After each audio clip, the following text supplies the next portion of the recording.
الرحمن الرحیم۔ گرامی قدر، ہم اپنے آپ کو مسلمان کہتے ہیں۔ آئیے دیکھتے ہیں کہ قرآن کی نظر میں کیا ہم مسلمان ہیں، قرآن کس کو مسلمان کہتا ہے۔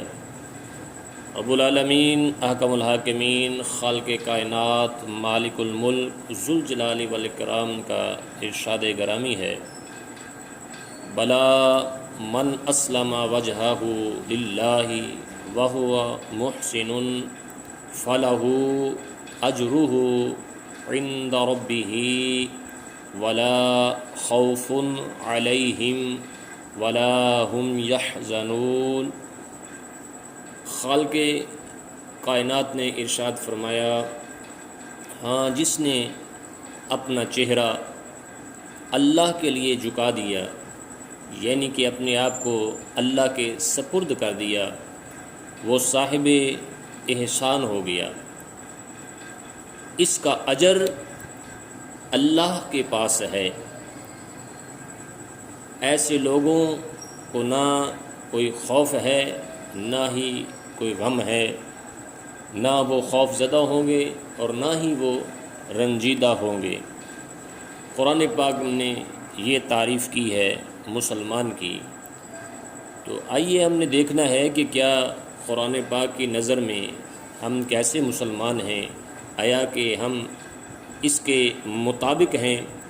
ساتھ احادیث نبوی صلی اللہ علیہ وسلم بھی سماعت فرمائیے، المسلم من سلم المسلمون من لسانہ و یدہ، او کما قال صلی اللہ علیہ وسلم۔ اللہ کے پیارے محبوب کریم علیہ الصلاۃ والسلام نے ارشاد فرمایا، مسلمان وہ ہے جس کی زبان اور ہاتھ سے مسلمان محفوظ رہیں۔ آج اس پرفتن دور میں ہمیں دیکھنا ہوگا کہ کیا اس احادیث نبوی صلی اللہ علیہ وسلم پر ہم پورے اتر رہے ہیں۔ احادیث تو کہتی ہے کہ مسلمان وہ ہے جس کی زبان اور ہاتھ سے مسلمان محفوظ رہیں، نہ ہی زبان سے کسی کو تکلیف پہنچے اور نہ ہی ہاتھ سے کسی کو تکلیف پہنچے۔ یہیں پر میں ایک بات بھی آپ کی سماعتوں کی نظر کرتا چلوں۔ میرے ایک دوست ہیں، وہ کینیڈا سے آئے، ان سے ملاقات ہوئی تو وہ اسی طرح اسلام پر بات ہوئی تو وہ بات کر رہے تھے کہ قبلہ وہاں میں کینیڈا میں رہتا ہوں، تو وہاں وہ بتا رہے تھے کہ میرا پرس گم ہو گیا، جس میں کچھ رقم بھی تھی اور میرے ضروری کاغذات بھی تھے۔ تو وہ کہتے ہیں کہ میں نے وہاں کمپلین درج کرائی اور ٹھیک 2 دن کے بعد مجھے کال آ گئی کہ جناب جو نشانیاں آپ نے اپنے وائلٹ کی، اپنے پرس کی لکھوائی تھیں، اس طرح کا ایک ہمیں فلاں جگہ سے ملا ہے اور آپ فلاں جگہ پر جا کے رابطہ کریں اور اپنی چیزوں کی نشاندہی کریں۔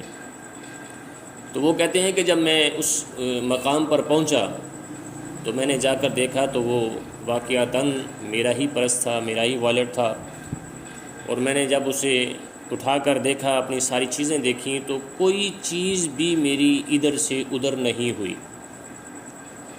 تو اب وہ لوگ جو وہاں کے رہنے والے ہیں وہ وہاں کی مثالیں دیتے ہیں کہ دیکھیں جناب وہ مسلمان نہیں ہیں، کافر ممالک ہیں وہ، لیکن ان کے ہاں اتنی ایمانداری اور دیانتداری ہے کہ وہ اگر چیز گر بھی جائے تو وہ فوراً آپ کو لوٹا دیتے ہیں بعینہ ہی اسی طرح جس طرح وہ آپ کی چیز تھی۔ تو دوستو، یہ ہمارے اندر خامی ہے۔ ہمارا اسلام مکمل ضابطہ حیات ہے۔ اسلام ہمیں بہت ساری چیزیں سکھاتا ہے جو ہم نہیں سیکھتے، اس لیے ہم نے اسلام نے جو ہمیں بتایا ہم اس کے رولز کو فالو نہیں کرتے، ہم نے پس پشت ڈال دیا، جس وجہ سے ہم پیچھے چلے گئے، اور آج لوگ باہر کی کنٹریوں کی جو ہیں وہ ہمیں بتاتے ہیں کہ جناب وہاں ایسا قانون ہے اور وہاں ایسا ہے، وہ لوگ مسلمان نہیں ہیں، اور اس طرح کی وہ باتیں کرتے ہیں۔ تو ہمیں بھی سوچنا ہوگا کہ کیا ہم ایز اے مسلمان کیا ہم قرآن اور حدیث کے مطابق اس کے نقطۂ نظر میں، اس کے زاویہ نظر میں کیا ہم مسلمان ہیں؟ ہمیں بھی وہ طریقہ اختیار کرنا ہوگا جو ہمیں اللہ کا قرآن کہتا ہے اور اللہ کے پیارے محبوب کریم علیہ الصلاۃ والسلام کا فرمان ہمیں کہتا ہے۔ اور ایک اور حدیث پاک ہے، اللہ کے نبی صلی اللہ علیہ وسلم نے فرمایا، من سلم الناس من لسانہ و یدہ، مسلمان کا کردار یہ ہونا چاہیے، مسلمان کا کردار یہ ہو کہ جس کی زبان اور ہاتھ سے لوگ محفوظ رہیں۔ پہلے تو یہ تھا نا کہ المسلم من سلم المسلمون من لسانہ و یدہ، وہ تو مسلمان کو مسلمان کے متعلق حکم تھا، لیکن اب یہاں پر کیا حکم ہے؟ من سلم الناس، لوگ محفوظ رہیں، جس کی زبان اور ہاتھ سے لوگ محفوظ رہیں۔ تو میرے پیارے بھائیوں، ہمارا دین تو بہت ہی پیارا ہے اور بہت اعلیٰ اور عمدہ ہے، ہمیں اس پر عمل کرنے کی ضرورت ہے۔ اللہ ہم سب کو قرآن و سنت پر عمل کی توفیق عطا فرمائے۔